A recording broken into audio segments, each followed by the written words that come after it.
Ready? Invite Tom, Joe. Invite Tom, Joe. Oh, no. I don't know. You've invited him. He's playing a game. Are we actually live? Yep. Right, and I've got everybody here. A bit of a technical issue there, so just as we were about to start, the lights went off. So hopefully, you can see this. But good evening, everyone. Welcome. I'm Isaac from AHDB. Super excited to bring it here live from Lama, even though somebody forgot to put money in the meter. For those of you that don't know, so Lama is a massive practice show. You can kick as many ties as you can get around in 2 days. But we're here to, with the AgriLeader circle, talking about how we can bridge the gap between farm and fork. AHDB has just relaunched the We Eat Balanced campaign on Boxing Day, live on TV adverts, on demand adverts, YouTube, in store, in newspapers, so everywhere. And the last time we did it, we had a really good uptakes, and between 5 and 8% intention uplift from consumers on questions like, and is it naturally produced? Is it sustainably produced? So a really good campaign, and we're very excited to talk about that. And with everybody here tonight, look at how we can build that trust, how we can increase that connection with the consumer. So without any further ado, let's introduce everybody. Rebecca, let's start with you. Hi, everyone. I'm Rebecca, a mixed farmer from North Yorkshire. Hello, I am Thomas Pemberton, dairy, beef and sheep, North England. I'm Amy Jackson. I'm in agricultural PR, communications, and I've also done some research about what the public think about farming. So I'm Isaac, working for AHDB in the AgriLeader team. I'm Charlotte. I'm a beef and sheep farmer from Cumbria. I'm Charlie. I'm a beef, sheep and arable farmer from about half a mile that way. So yeah, between Birmingham and Coventry. So I'm Joe Seels. I'm a beef and arable farmer from South Yorkshire. Go on. Sure. For a bit of extra jeopardy, we've got Flavian Obiero that's due to join us any minute, so he'll come and sit on the chair over there. Who knows better on what time? Yeah, what have we got? And maybe he switched the lights on. Right, so let's talk a bit about the We Eat Balance campaign. Charlie, Tom, you've both been involved with it. So what were your thoughts on it, and what's your, why did you get involved? Yeah, so the We Eat Balance campaign, obviously pushing it. I think the big thing for us, what the AHDB did, and that's the first thing I ever did with AHDB, interesting enough. Good thing about it, it was obviously, we did a little bit of promotion for it, but when I saw it, it was with people outside of farming. I think that's the important thing. The AHDB, what the money gets spent on, what the levy money gets spent on, is people outside of farming, because they aren't in it. I'm preaching to the choir to a degree. Yeah. There was the doctor, what was his name again? Sorry. Dr. Ranch. Dr. Ranch, yeah, he did an amazing post on his social medias, got a huge traction, I think 300,000 views. And I think that's where the money is good spent. Obviously, me pushing it, we eat balanced diet. It's not all about eating meat. It's not all about eating veg, it's about eating everything. So it worked really well for me, and I really liked eating. Charlie? Yeah, same. So kind of different to Tom. I worked with HDB on a campaign before, had a really good experience of it. It'd been received really well, so I was really confident going into it that it was going to be done well. But again, I think it's really important to kind of change that that stereotype and that face of farming, and yeah, getting that out to the people that we are feeding, rather than, like you say, preaching to the choir. Everyone we're speaking to on socials here, a lot of them are people that are actively interested in what we do already. They agree with what we're saying. So it's getting out and changing the narrative in that wider audience. And let's be honest, if a doctor's telling you that a balanced diet is the way to go, and he's got a profile on other platforms as well, he's not just a random doctor, he's on mainstream TV, the public trust him. And actually the public do trust the farmers, but we need that extra bit of help from somebody else who has that extra credibility. Yeah, 100%. So a doctor isn't just going to say something just to be out there. Do you know what I mean? An influencer, you can do whatever an influencer. A doctor's got credibility behind it. Yeah, credibility. I think that building trust. Yeah, that's a big thing that happens. Well, they trust a doctor, don't they? Yeah. This one is specifically around B12 and how good that is, and how that is, a very big part of meat and dairy diets. The previous one were on irons, and again, so that's something that is really in a balanced diet, and the only way you can really get that. Amy, Yeah, I mean, it's just about putting the facts out there, isn't it? I mean, people can make their own decisions, but they need to have the facts. It's important that they know the wider picture and they understand about a balanced diet. Absolutely. Joe, your thoughts? Yeah, I think it's great. I think it's great that we can push that B12 is like the only way you can get that is from meat and dairy products, without it being what do you call it, like a vitamin tablet or something. Yes. It's just not natural, is it? Like eating that balanced diet is the way to get it. I think we're all kind of in that boat that you've got to eat everything. I keep putting it too. You've got to eat your veggies. You've got to eat your meat. We're not smashing. You've got to just eat meat. Yeah. You've got to just eat veggies. It's all about a balance. It's like, Well, yeah, like when I'm everything feeding as a whole. people, like I feed them a bit of this and a bit of that, and we mix it all together and we make it balanced. Like, But I think also with the nutrient thing, I think it's really misunderstood and misinformation, because a lot of times either it's supplementary or it will be kind of advertised, oh, it's contained in this vegetable or that plant-based food, but it's not absorbable. So somebody is thinking, oh, well, I'm getting it from my plant-based food, but they're not getting it in the same way and in the right way. So I really worry about misinformation. I think probably on social media, we see it all the time. And we're worried about saying the wrong thing, but we want to combat it as well. And I guess that's the reason why a lot of us are here today and take the time to do videos and post on social media, because we want people to have the facts and then they can decide. Yeah, definitely. Thirdly, just a bit of a plug there for AHDB. We've got something that a department that looks at that. If you see something that's truly false, or something you suspect is false, check@ahdb.org.uk, send that in and we'll investigate it. Amy, you've just done your PhD, congratulations. What, specifically looking at consumer perceptions, what were some of the findings you got from that? Well, one of the big things that struck me is, I mean, we've been talking about consumers, and consumers are people who consume our products. But actually, what's really important is the public, is everybody, our citizens, because they also drink water, breathe air, they live next to farms, and actually we probably need to expand it a bit and think more widely about the public, because the people who don't eat meat and dairy are also audiences. They can also be concerned about what we do. So the first thing was, let's sort of think more broadly about citizens and public and not just about consumers. Yeah. Also, I think the public have got skin in the game here. We think that farmers are the experts, and they are, but then we think that people don't understand farming, and maybe because they don't have the technical knowledge, they maybe shouldn't comment. But actually, people do care a lot, because they breathe the air, drink the water, but also they care about the animals. They really do care about animals, and they want to see that farmers care as well. And that's really important. And that's actually thinking about Tom's videos in particular. I was just looking at one of them the other day, and he's put a cow brush up, and he's so excited about this cow brush, and looking at the comments underneath. So was the cows. Yeah. No, he was more excited. It is, because like as a livestock farmer, Yeah. which I am obviously, like you want the best for your animals. Yeah. And yes, I've known from the day dot, you've done pet lambs and we fed them lambs. We know where our meat Yeah. comes from, we know where our food comes from. To make sure that those animals have the best possibility in life. Yeah. And then when we do eat them, it's all natural. And that was the exciting thing, that these cows could enjoy themselves a little bit more Yeah. on the farm. It was making me happy because I know they'd be happy, and it all works. But you know what was great is you look at the comments under the video, and people say, I love this guy because he's so happy that his cows are happy. Yeah. That's what people want to Yeah, know. yeah, yeah, They want to definitely. know you care about, but we, yeah. when we care about our cows and they are happy, Tom will see an increase in his milk. Yeah. Yeah, Like, we're doing this, we love making cows happy, and it's good for business. Profitable as well, It's like, isn't it? Yeah.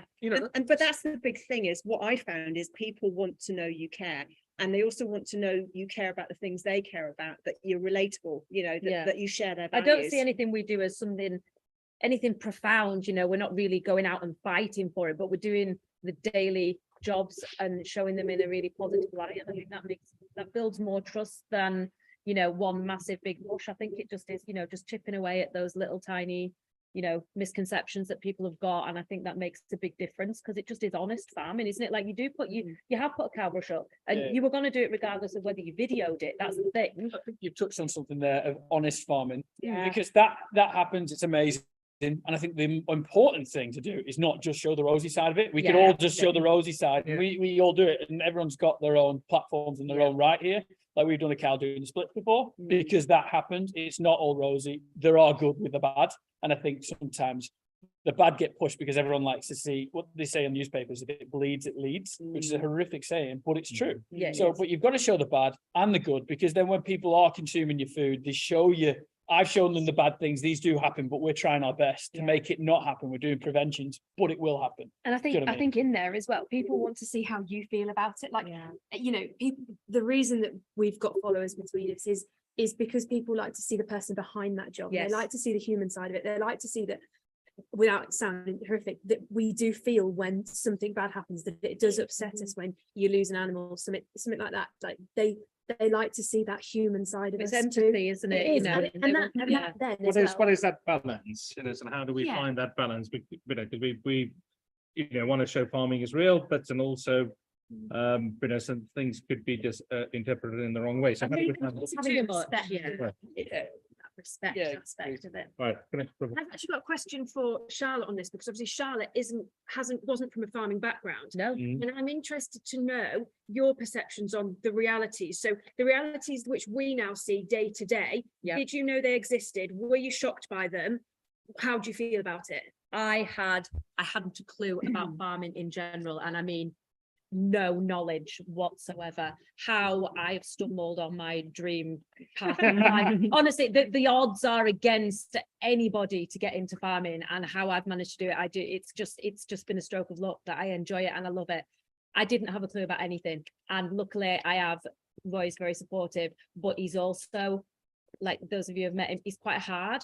And he said, go out and you learn, go and make your own mistakes. And it's one of my first jobs was go and mother that calf on.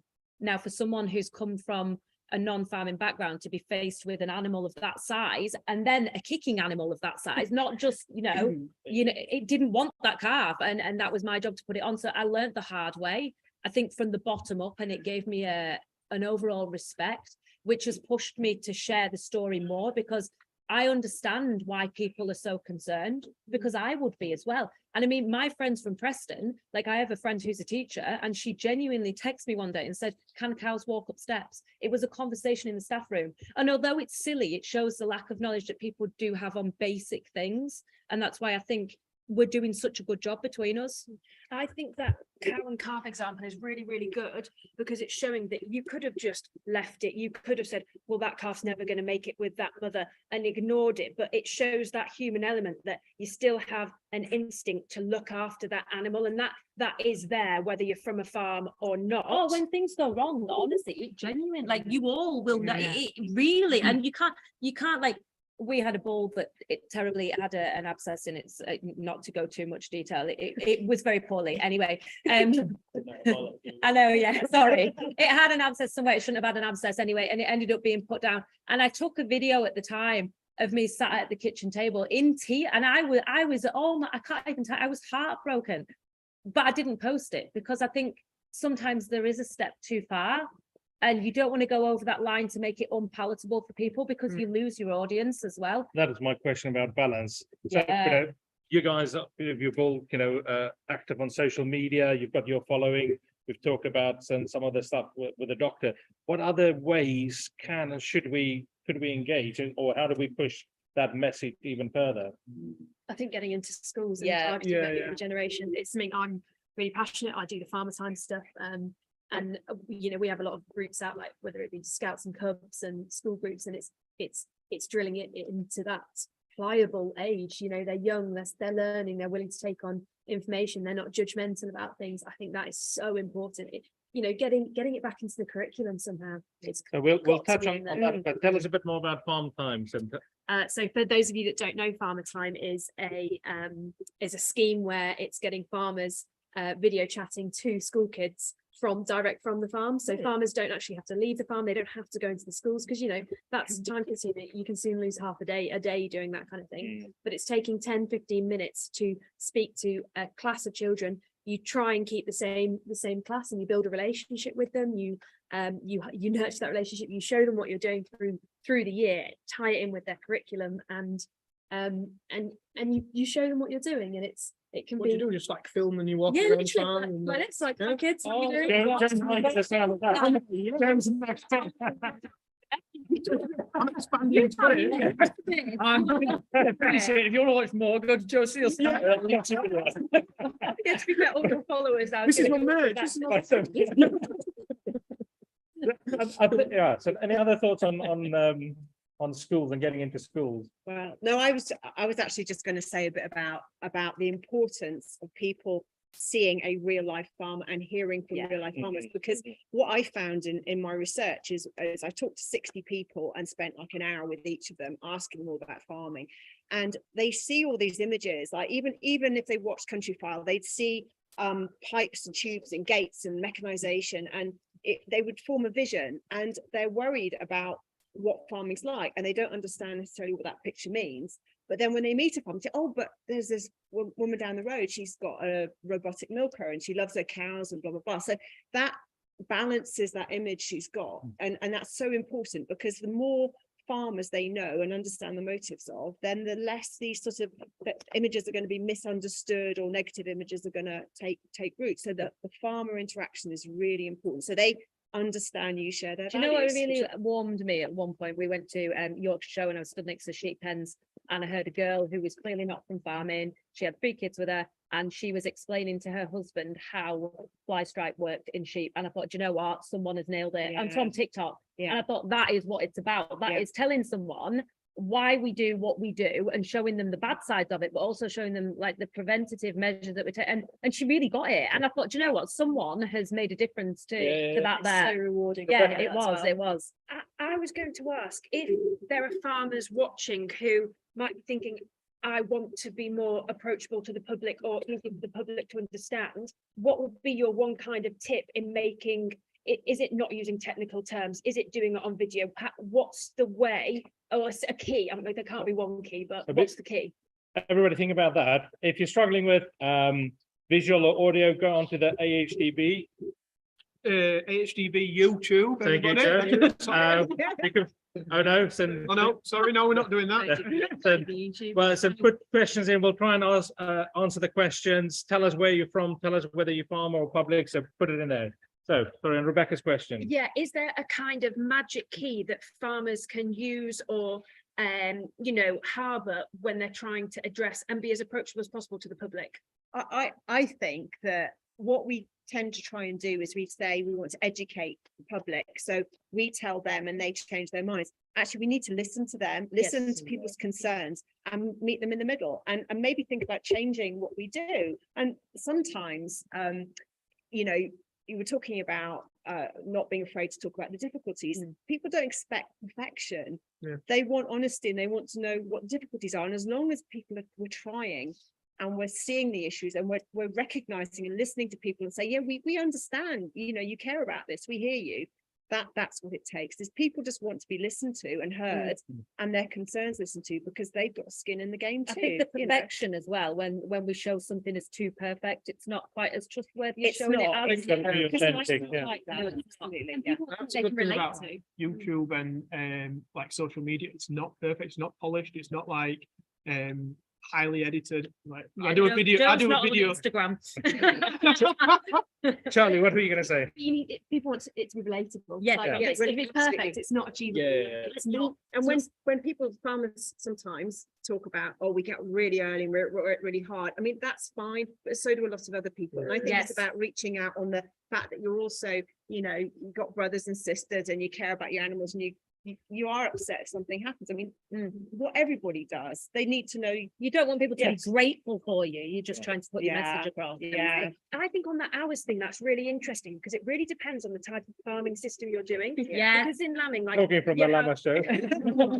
you have late nights, early mornings in lambing. Dairy is consistently early mornings. Yeah. But then I've seen some people who try and finish earlier in winter. So I think you're right. It's relatable that you're busy in farming. There's always a job to do. Yeah. But what's not relatable is us preaching being how tired we are. But people often have that perspective, and we just go along with it. You're a farmer, you must be so busy. Well, yeah, I'm really busy in harvest and I'm really busy in lambing. But in the run up to lambing, I'm more odd jobbing. There's always an odd job, but I'm more odd jobbing. And if I had a day away from the farm, some jobs won't get done, but it's not life threatening. But Yeah. you've also probably got hobbies and other things, like you're the same as other people. Tom, the dairy farmer, wants to come in here. Yeah, I've got a bit of a curveball here, and I don't know how much, sorry to say if I'm good. So one of the biggest TV programs is Country File. Is it too perfect? In my opinions, I know it's a massive curveball, and farming, we talk about it. I get comments of people outside of ag, and I'm sorry to bring it up, like on this, but I think I'm just bringing up what everyone's saying, is that for too long, we used to watch it at uni 10 years ago, Country File Sunday. Now, no one watches it because it's too perfect. It's not right in the farming. And I think that could have ruined it for farmers, because now they're portrayed to have this perfect thing. Everything's bedded up with 2 foot of straw. Everybody's making artisan cheese. and stuff like that. So then when you get a farmer like myself, who's not making artisan cheese, I'm not like selling out of a farm shop and things like that, then people are like, well, he must be that other type of farmer then that's like in the media, I want to say like there's a lot of bad images portrayed by the other side of the media, so he must be that type. Yeah, I'm sorry. I think media has moved on. It is, and what were 10 years, what were accepted 10 years or put forward 10 years now is very different with social media. You can't, what was 10 years ago, what they put up, and this is why we're chatting here, to talk about this discussion, 10 years ago, and they probably got a little bit softer, and now it's got so soft that you can't put anything up, apart from my social media. I can put what I want because I'm controlling.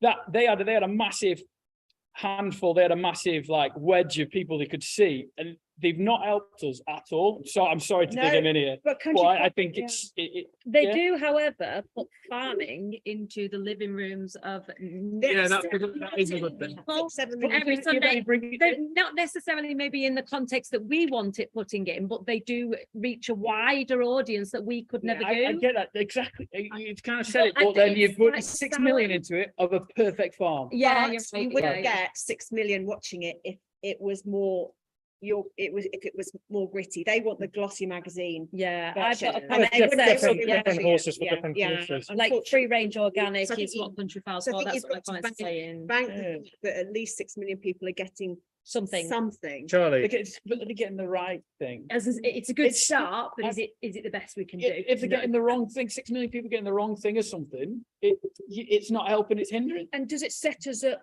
to fail? Yes, that's your when all. the real, I say the real truth of farming makes it sound cynical and negative, but when the real truth of things going wrong happens, can people digest it? isn't Can it they a deal with fact that, it? the farming or the image of farming is this bubble over here?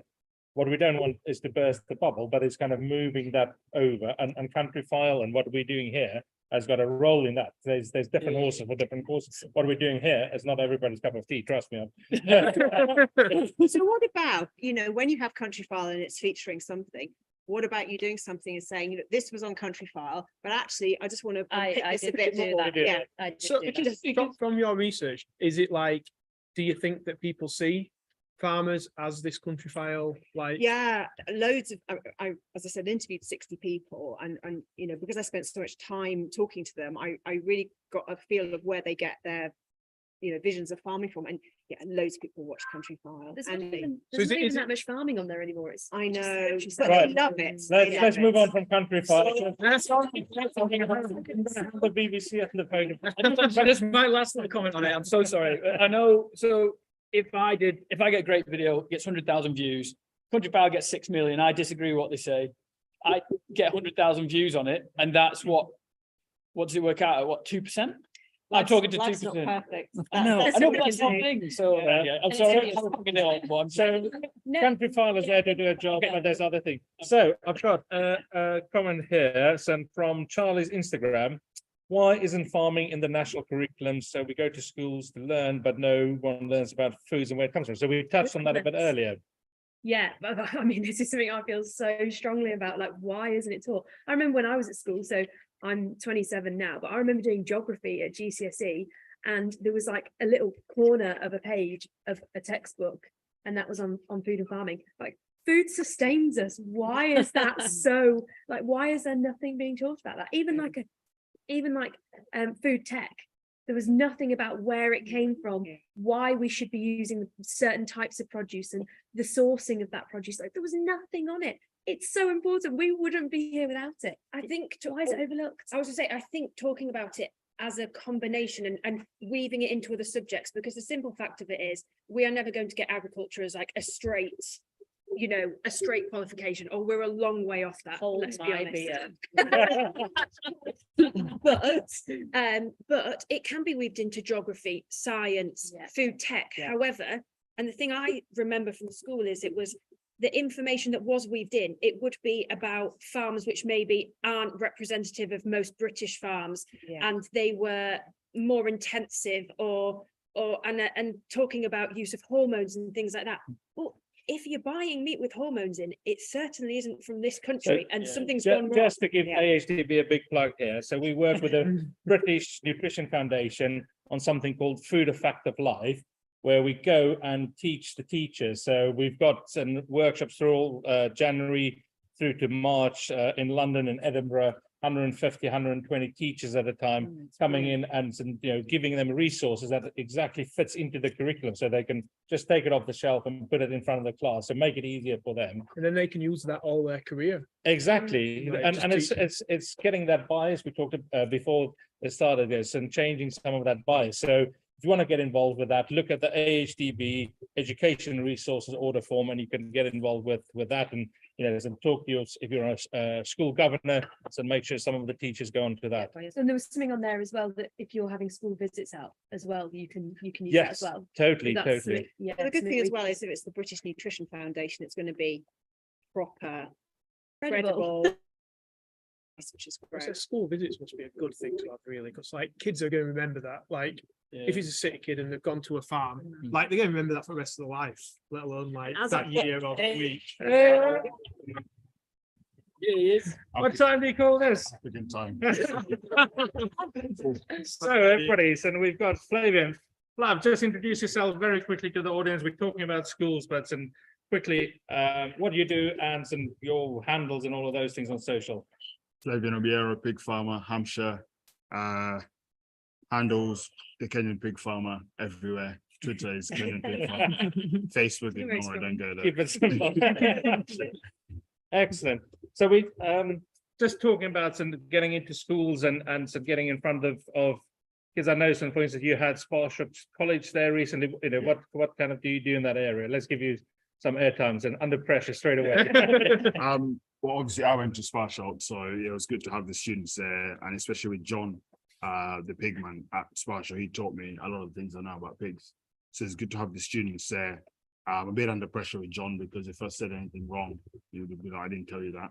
So, and also just for them to see a different setup of pig farming, because Sparshot is indoors, ours is indoors and outdoors. And then talking about sort of the real life stuff, like the whole cost of production, how much people get when you sell the product, sort of the whole public perception of farming, what's right, what's wrong. Should we be eating animals? Should we not? Yeah, so yeah, all those conversations with students, it's good to give them that knowledge at that age, so that when they get to adults, rather than follow some famous person, tell them to eat cardboard and avocados, they make an informed choice whether they want to eat meat or not. We had a good conversation earlier about some famous people telling them to eat balanced diet. Got a question here from Ed Lovett on Rebecca's Instagram.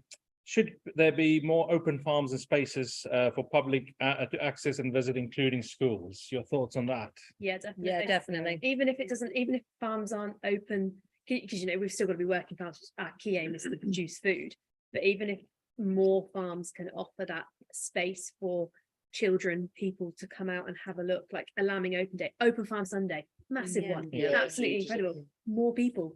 But the only problem is that what we've chatted about before is because we're mad busy, it's a struggle. Yeah. But then Yeah. obviously they're taking these grants away, single farm payment. Yeah. Maybe that's something. People, yeah. they Open might your be farm spurred up on a into single, it, and yeah. that's a way to get single farm payment. That's a way to get grants Yeah. to bring more farms into it, and education and stuff. That could be something. I think one of the problems, you kind of get to a certain point with Open Farm Sunday where you've had as many people in as you can, and then the harder to reach kids are maybe in inner cities and so on. So that's a real challenge, which I think we have to think about. Is But how do we geography is get a to massive them? issue, isn't it, as well? Like, how do you get children from Yeah. Yeah. in the middle of a city to rural Cumbria Yeah. to see a farm. It's sometimes just Yeah. not practical. Yeah. Even the distance down the motorway is too much when, Could- you know, well, Joe And is that's- in the middle of a city, so there you go. Your farm is- What Charlie was doing before, when Yeah. you did it all from your phone, weren't you? Yeah. You know, It's so technology is exciting. amazing. We They're live in the bringing it down. 21st century. The That's questions amazing. they come out with as well. Mm. And they're so resilient as well, these kids. Like you think, I remember the first time I did it and it was like,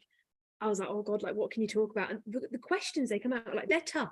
They're not going to get upset about those things. Like, and these were kind of 7, 8-year-olds. Like they're tougher than we give them credit for. So I like you can be more honest with them Do than you- you think. Do you know how many farmers do that? I don't, but I Not can enough. find out. Yeah. Yeah, not enough, yeah. I don't know how many. It's one of those things where we're getting to a stage in society now where social media, people have access to everything.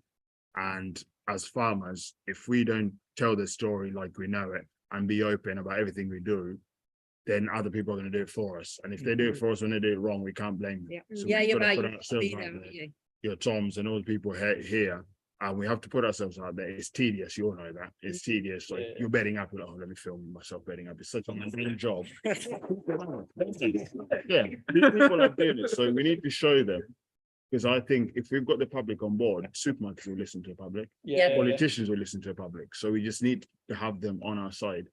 We said before, like just the daily grind, showing Yeah. people just chipping away that little bit, you know, this is bedding up. Literally, This is a I cow do a growing. video every day and I'm strawing up every morning. But it's like, look, this is what we're doing every single It's day. the truth, isn't I'm it? You looking- can't argue with the truth.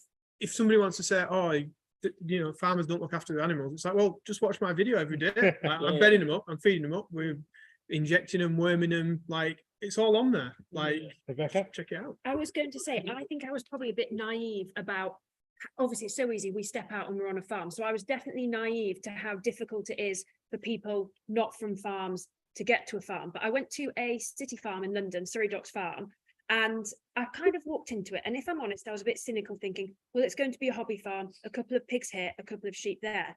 But then when you get there, you realise that children don't necessarily need to see the fact that you're lambing 350 sheep or you're milking 300 cows. What they need to see is the fact that that animal, and this was a really good one because the animals did go off for meat at some point. So what they saw was not the fact that, oh yeah, I've got more sheep than you have. What they saw was animals being grown and reared for food production and being looked after in a certain way. So I think maybe we as farmers have very high expectations of what we want to show the public, which aren't feasible. So a city farm, as I said, I was cynical, was actually, it was in the middle of London. You got off the bus and I smelt mucking. But that is a talking point in itself for these children. It's I think creating that- spaces, it's isn't such it? a, for people that's to such a go. great point. I think we think I think it's an amazing point.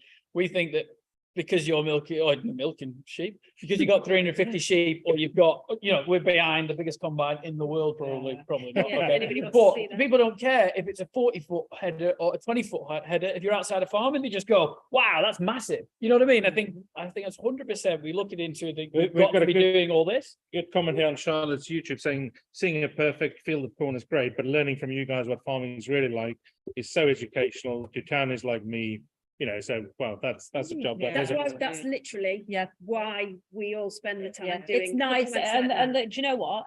That isn't unusual for people to say things like that, and it's so nice, and it does make, you know, like Joe said, it's tedious, Flav, isn't it? It literally is like you go, oh God, I've got a video, you know, me putting cows for a crush, and you could do without it sometimes, but things like that make it worthwhile because you are making even a small difference, but you are making a difference. Yeah, the interaction is just so rewarding. Yeah. Yeah.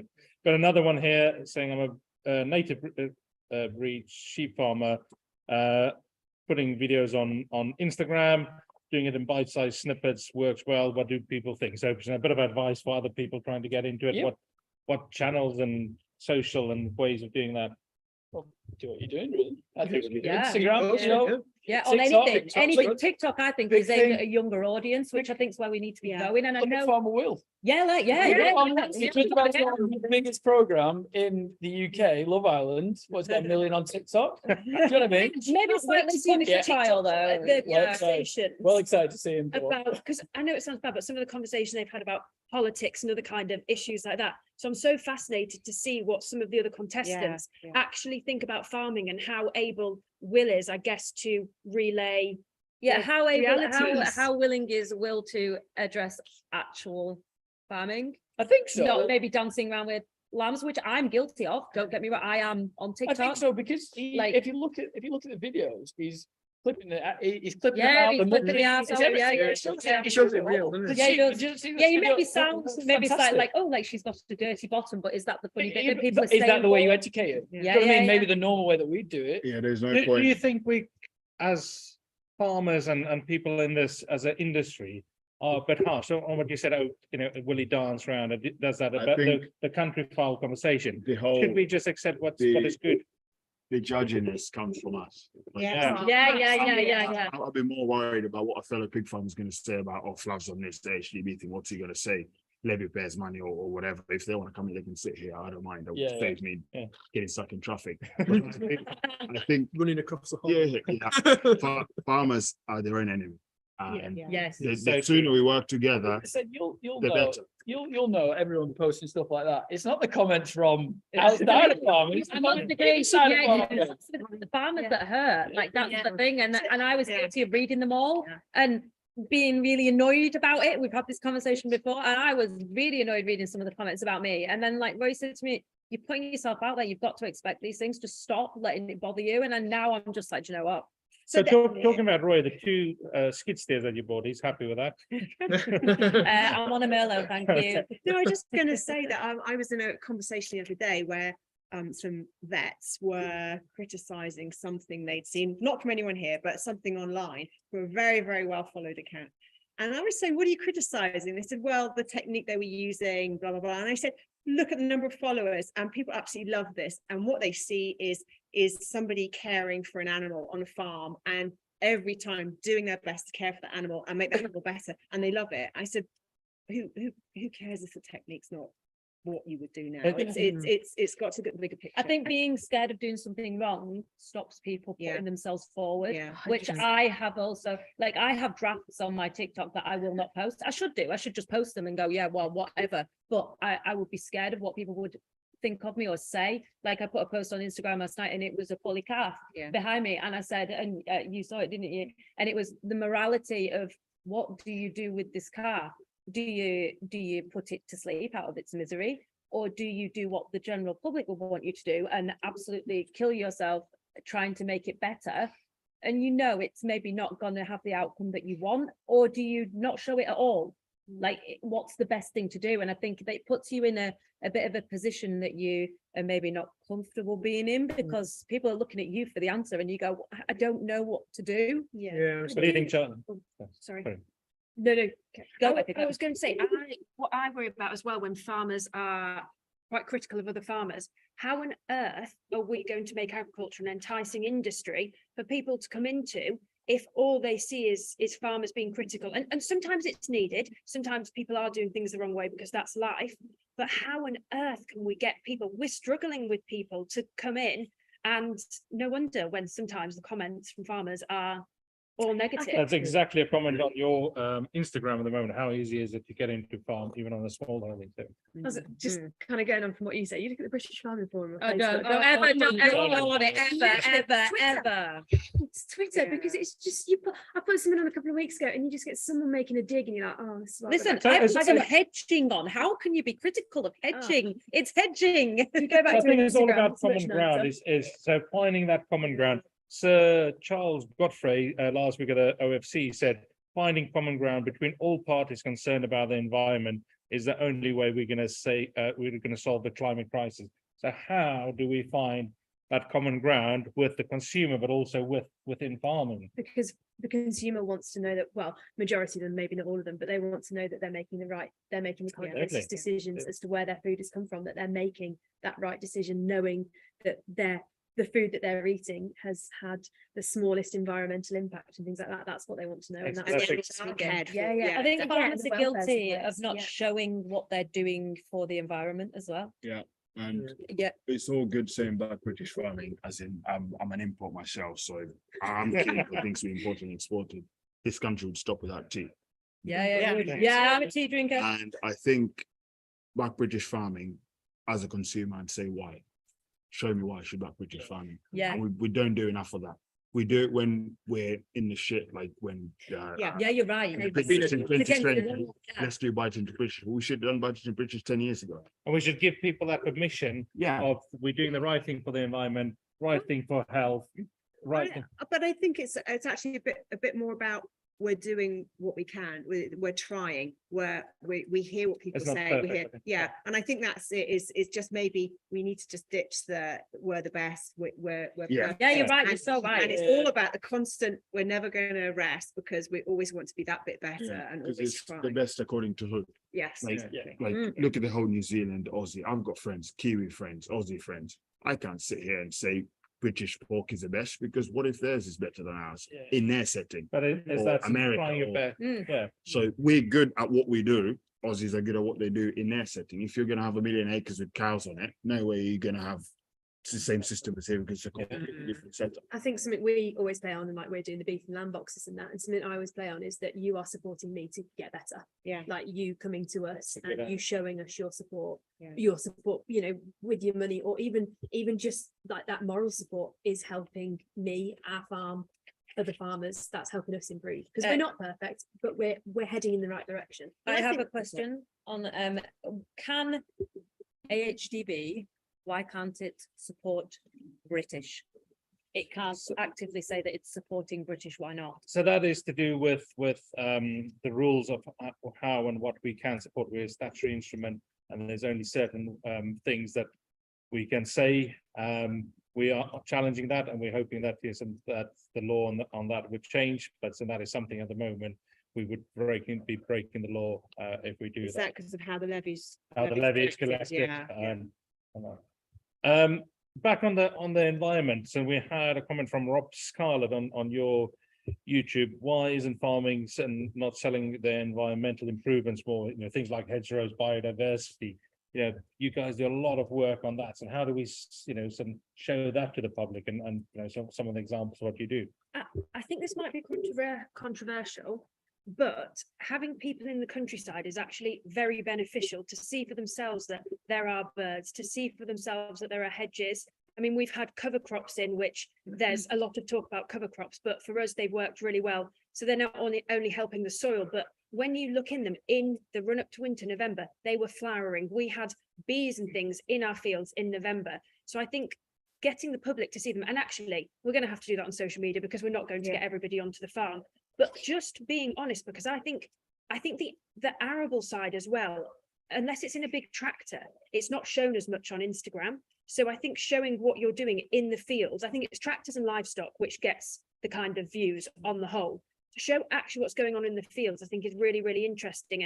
And as I said, see the birds, see the wildlife, because we have loads and we're increasing it. We've got more hedgerows now than we did 50 years ago, but the narrative that's portrayed in the media is farmers rip out hedges to make fields big, but we're 50 not years doing ago, that. farmers were told to rip out hedges. Yeah, For production. Yes. So then farmers ripped out the hedges and now they're doing what they're told and people are forgetting the past. Like it was how it was, a rep rolled into your yard and told you that, production is the way forward, make more food.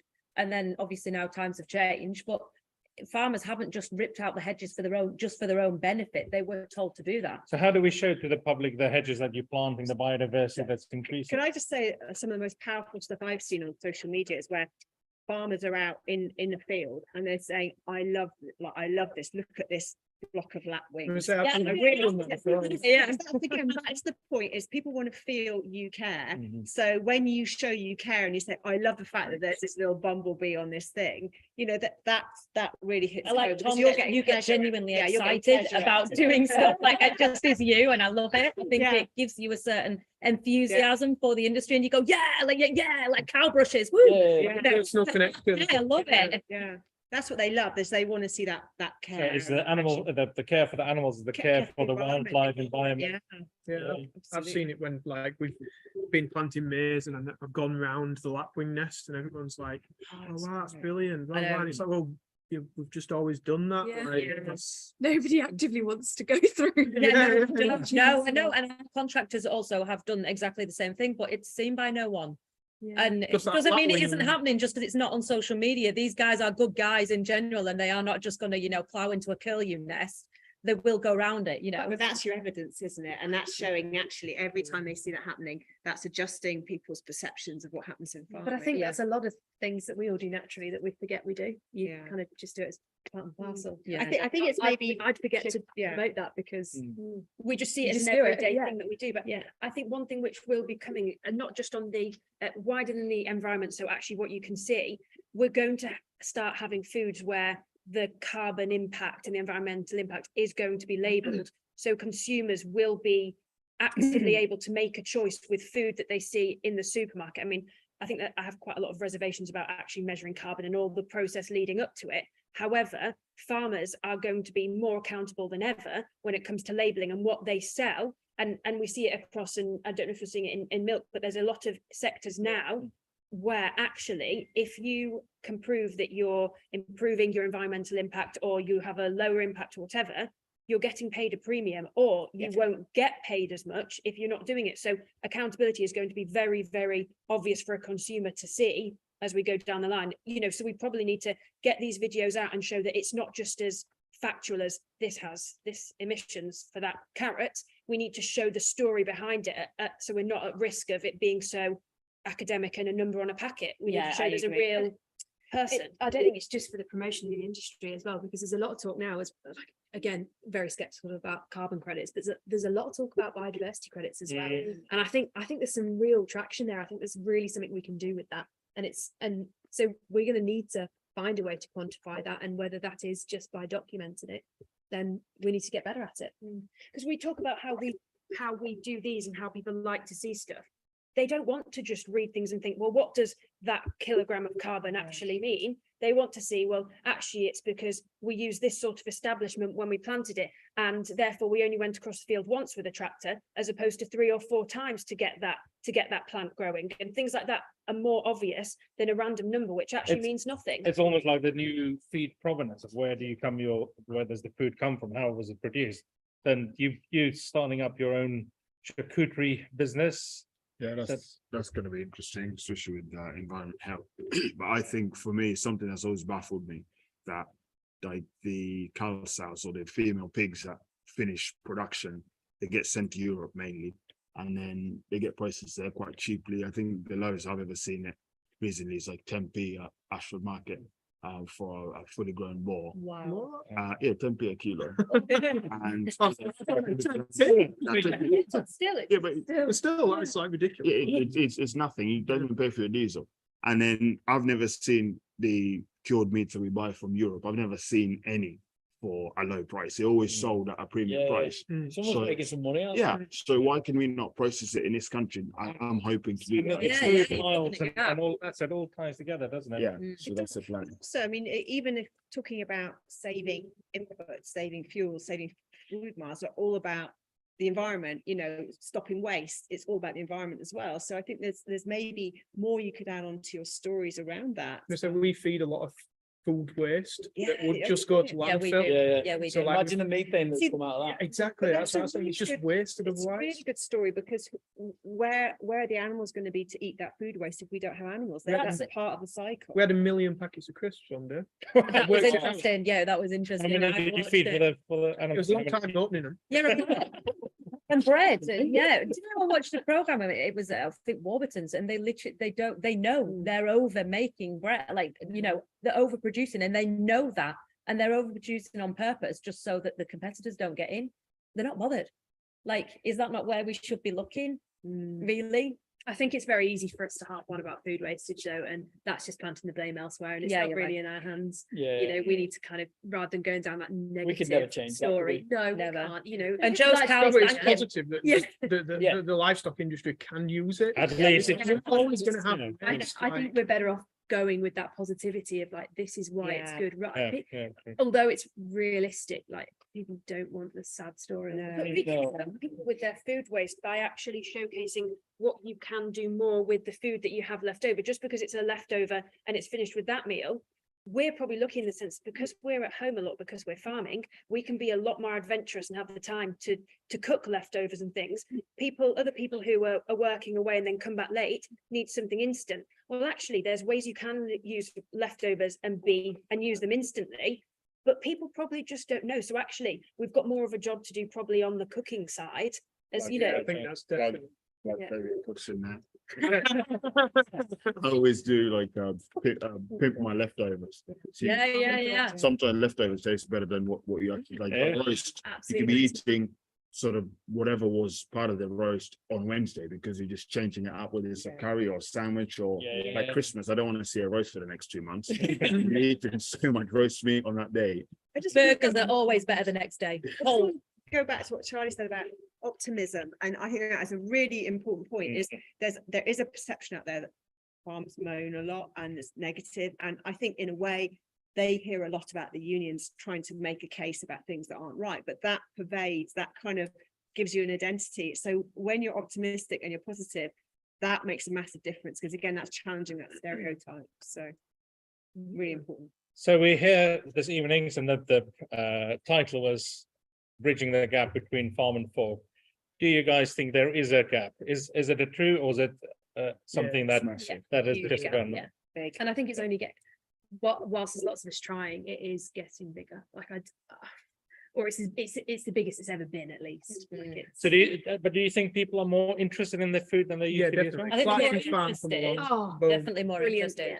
I think lots Sorry, of- we missed that point. Brilliant. No, I was just saying like Clarkson's farm came along Someone asked that comment. and before. and Yeah. it just Yeah. like blew up. I don't Then- think my YouTube would be what it is without Clarkson's farm. Like people Yeah, are they- interested in it now. no matter how much of a plonker he is. He made Yeah. he made it relatable to both A lot. farmers and the consumer, which was bizarre Yeah. to watch, because we were all laughing at him falling over a wall with mules, and we all knew what was going to happen. There's so many of our beef and lamb box customers like, oh, what do you think of it? And I love it, absolutely brilliant. And I think he's a right twonk half the time.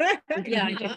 He's done so much good for British ag. Yeah. I think it's a really generational thing, in that if you think of however many generations ago, 2, 3, more people were involved working in agriculture. Therefore, the relative who was working on a farm or in agriculture was very, very close. Now it's more distant and maybe not even traceable within people's lifetimes now as well. So to get that connection back is really, really hard. And somebody commented, I didn't quite see it. Basically, think how long it's taken for us to learn about agriculture. We're doing it every day. So imagine how hard it is for the public to learn. I mean, because it's second nature to us, we think, oh, why can't they just understand that? Do you think some people in the past have been guilty of overcomplicating the message? Isn't that part of it? Yeah. So my wife's watching this, to be Yeah. honest. And she's a townie, and she admits she's a townie. But all people want from away from farming is quick information. Like you say, overcomplicated it, like bang, bang, bang, done. Too Next. much Yeah, jargon. positive- Yeah, we've- positive, we've- simple we've- messages. we're non-farming. You know, Yeah, quick definitely, out, I oh, agree, give us yes, information, but- one- go pass it on. Yeah, that's my Instagram post out. Sorry, anybody else. But I guess there's like we've said, they're finding this common ground. So different horses for different courses. There'll be different, people will look at different things. So And a point one of my friends made the other day to the Oxford Farming Conference and Oxfordville Farming Conference is that farmers need to get out of their silos and engage, because amongst farmers, I'd like to talk to someone on the way up here. Amongst farmers, there's so many little, your region, your organic, your. I agree. yeah, It's like, look, we're just trying to do good for the environment, provide food for people, and make a living. Yeah. That's all we're doing. I was listening And to that's a a common podcast on ground. the way down, exactly said that. All these siloing, whilst we're wasting time trying to distinguish whether your region or whatever you're going to wear Doc Martens or Air Maxes, go use that energy and make food and educate other people about making food. Yeah, we are. It's as simple as that. It's not that hard. No, and we are very good at playing victim still. So Yes. Yeah. and- Well, that's awful. Say that rain today. right. So I'm going to go around quickly. So a quick synopsis of your thoughts on how we close that gap and how we portray it and how do we connect to our consumer better. Right. I'm going to go with Joe first. I think just more people telling their story. Not just us guys, but like just get to your friends. You might have like 100 friends on Facebook. Put a post up about what you're doing tomorrow. Excellent. Charlotte? I think while we're doing nothing, really profound, like I said before, little and often, showing people the daily, and I think that will build trust and just, chip away at them misconceptions that people have. Amy? listen to people, engage with people, don't assume we're always right, be prepared to meet in the middle and take their concerns seriously. They've got skin in the game too. That conversation and listening, I think that's Yeah, very important. really. Rebecca? We're probably all on the social media, but I think it has to be something which is digestible content. But my main thing would actually be not just schools, but showcasing that agriculture is a career as well. Yeah. And because if we have more people working in it, they can share the story of living it as a job and a life as well. So make it encouraging to work in, show people that ag colleges, etc., ag courses exist, and bring a load of people along with us, get them to do the job for us, you know, and particularly if they're coming from a non-farming background, that will drag even more people as well. Sorry, that was really long. No, Yeah, brilliant. that's very good. Flav? What everyone else has said, and I think rather than, I guess, when doing things on social media, once it starts getting sort of monetized, you could easily sort of almost chase that rather than the actual message. But I think we all here, I think like we all know the core message is trying to get people to do farming, learn about farming, engage with farming, understand farming, and understand that we're doing good for the environment. I think once you know that core message is there, I think someone said to me before, if you post something and you get 50 likes, sometimes you might think, oh, it's only 50. Could you imagine walking down the street and 50 people tell you, you did good today, man? Yeah. That's like a drop in the ocean. So it's just like remembering your original reason for doing it and you're just letting it grow itself. Yeah, I think. Charlie? Obviously, you know how passionate I am about the schools, massively. Going on what Flav said then, though, like encourage other people to do what we're doing, to tell our story, because you know we're be relatable, like, but the more people out there doing it's it, not the hard better. either. Literally, it's not rocket science to face a camera at you and say, I'm strawing out calves. It really isn't No anything one will be special. good at it. If you're watching this, it's good at the start. No, the strawing and the videos. Maybe that should just be the next live stream. We all do like a react as all watching each, like Tom's. Oh. And I love it, like, on the job, haven't you all learned to do this by doing it? And I think the great thing with farming as well is we have like these beautiful backdrops of like, It's free, isn't it? Yeah, because you can just pull up like like the fields or penines. something. Who else has the penines? Have a Yes. motto. Any more than 3 takes, give up. That's my motto. 3 takes. First time. First one's good enough. Right, I've lost track of where I am now. Charlie, were you finished? No, but yes. Yeah. I'll never be Schools. Yeah, school kids. Tom? Yeah, so I really like what Charlie's doing, and I didn't really know that you did that. I think that's I amazing. like that. Something you can do and educate straight to kids, and like we're all doing at the moment, this whole social media thing. I think that's really important. Just think 5 years ago, 'cause I've been doing it for like 6 years now. When I first started, there weren't that many people doing it. Like you come back to now, there's so many people doing it, and then go another 6 years and there'll be hopefully like 300 times more. Do you know what I mean? It just gets bigger. It's cumulative of people doing it. I think that's a big thing that we can do, and just show them what we do.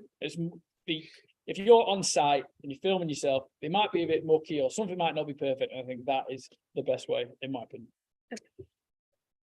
Go on, Charlie. Just really quickly, one of the most rewarding things we've ever done is having the Scouts and Cubs groups out, but we also have the WI, so it can be both.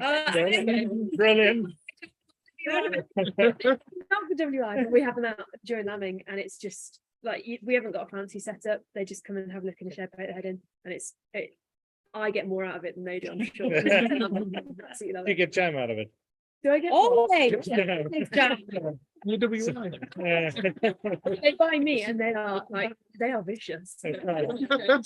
So any opportunity to engage. So brilliant. Thank you all for your contribution. We'll go around in a minute and just remind people of who you are. Thanks for everybody that watched. A few plugs. So on the bit at the bottom, you'll be able to see the AHDB We Eat Balance campaign, and also the school stuff, the education stuff that we do. So thank you for listening in. Thanks you for putting your comments. And if we go, which way did I start last time? Flav, if we start with you, then just tell us again who you are, so what you do, and your Twitter handles, please. Flavian Obiero, pig farmer, Hampshire, the Kenyan pig farmer everywhere, Kenyan pig farmer on Twitter. Joe Seels on YouTube and TikTok, beef and arable farmer. Charlie? Charlie Beaty, mixed farmer, beef, sheep and arable, and I'm at Globetrotting Farm Girl on Instagram. I don't really do Twitter because I don't like it. Charlotte Ashley, and my handle on nearly everything is Charlotte Ashley Farm, YouTube, Twitter, Instagram, but I don't really use Twitter. Same, I don't really like it that much. I'm Isaac AgriLeader, IZAK AgriLeader on most things, but I'm really not in that space. But if you want to do that. Amy Jackson, farming communications, and I'm at Oxtail, that's Oxtale on Twitter only. This is weird. So I'm Thomas Pemberton, Tom Pemberton Farm Life on YouTube and a little bit of Instagram and stuff like that. Just Tom Pemberton Farm Life, it works. Are you Thomas on a Sunday? Full name Thomas Charles John Pemberton. My dad wanted a Charles. Charlie. Charlie is the best, yeah. And I am Becca Farms on YouTube, and then Rebecca Wilson 722 on Instagram. You can tell I never actually was planning on doing Instagram with that. Change it. So thank you guys, a really good discussion. Thank you for everybody that listened in. Get involved, like, share, and get involved with the weed balance and everything that these guys do. And let's stay positive. Let's get a good positive message out there.